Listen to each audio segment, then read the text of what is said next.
ஒரு சிற்றரசர்னு சொல்லுவோம் இல்லையா, அந்த மாதிரி ஒவ்வொரு ஏரியாவுக்கும் ஒரு சின்ன அரசர் ஒருத்தர் இருந்துருவார். அந்த மாதிரி போட்டு அந்த நாடு ரொம்ப அமோகமாக போயின்ட்டுருக்கு.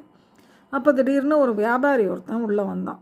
வியாபாரி வந்தவன் அவன் வந்து ரொம்ப வஞ்சகமாக இருக்கிறவன். அவனுக்கு என்னென்னா, இந்த நாடு வந்து இருக்கிறதுலையே இந்த நாடு தான் ரொம்ப நன்னா இருக்குது, இந்த மற்ற கண்ட்ரீஸை விட இந்த கண்ட்ரி சூப்பராக இந்த ராஜா வந்து நல்லா பண்ணின்னு போகிறான், இங்கே இருக்கிறவாளும் இந்த மந்திரியும் சரி, அந்த துணை மந்திரியாகட்டும், இல்லை அந்த சிற்றரசர்கள் ஆகட்டும், எல்லாருமே வந்து பார்த்தா இவனோட அந்த ராஜாவோட கண்ட்ரோலில் இருக்கா. அண்டு அந்த மொத்த கண்ட்ரியும் நல்லா அதே மாதிரி இவங்க லைனுக்கே போய் கரெக்டாக ஒத்துழைச்சி அந்த நாடு வந்து முன்னேறிண்டே போகிறது. அமைதியான ஒரு சூழ்நிலை தான் அங்கே நிலவருது.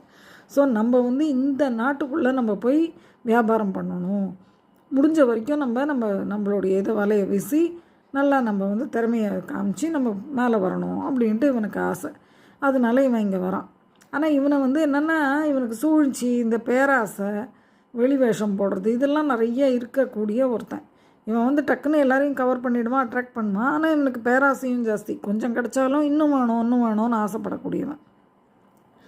இவன் என்ன பண்ணினா, இப்படி யோசித்தான். முதல்ல இந்த டிஸ்ட்ரிக்ட் அதாவது இந்த சிற்றரசர்கள் இருக்கார் இல்லையா, அந்த ஒவ்வொரு ஏரியாவாக போய் அந்த ஒவ்வொரு ஹெட்டையாக நம்ம முதல்ல பிடிப்போம், அப்போ தான் நம்ம வந்து நம்மளுடைய வியாபாரத்தை பெருக்க முடியும் அப்படின்னு சொல்லிட்டு ஃபஸ்ட்டு இந்த டிஸ்ட்ரிக்ட் ஹெட்ஸ், அதாவது அந்த சிற்றரசர்கள்கிட்ட போனான்.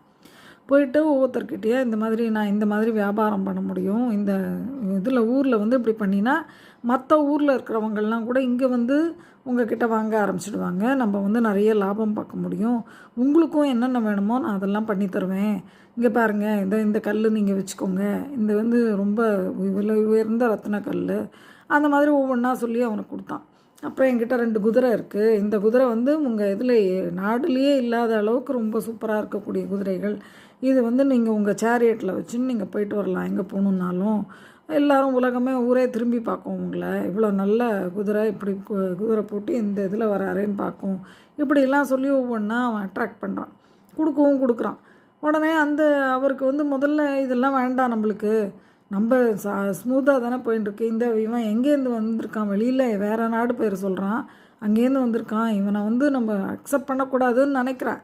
ஆனால் நினச்சா கூட திரும்பி அவனுக்கு இதெல்லாம் பார்த்த உடனே ஒரு ஆசை வந்துடுறது, இவன் இவ்வளோ கல் வச்சுருக்கான், இந்த இதெல்லாம் ரத்னமெல்லாம் வச்சுருக்கான், இவ்வளோ நல்லா ரொம்ப நல்லவனாக இருக்கானே, நம்மளுக்கு நல்லா ஒத்து போகிறான், அதனால இவன் எதுக்காவது யூஸ் ஆகிடுவான், நம்ம வியாபாரமும் பெருக்க முடியும், அப்போ நம்ம நாட்டுக்கு தானே நல்லது, அதனால இருக்கட்டும் அப்படின்னு ஒவ்வொன்றா இவனுடைய பவருக்குள்ளே இருக்கிற இதில் அவனுக்கு எல்லா இதுவும் ஓகேன்னு பண்ணிடுறார். இவன் என்ன பண்ணுறான், இதே மாதிரி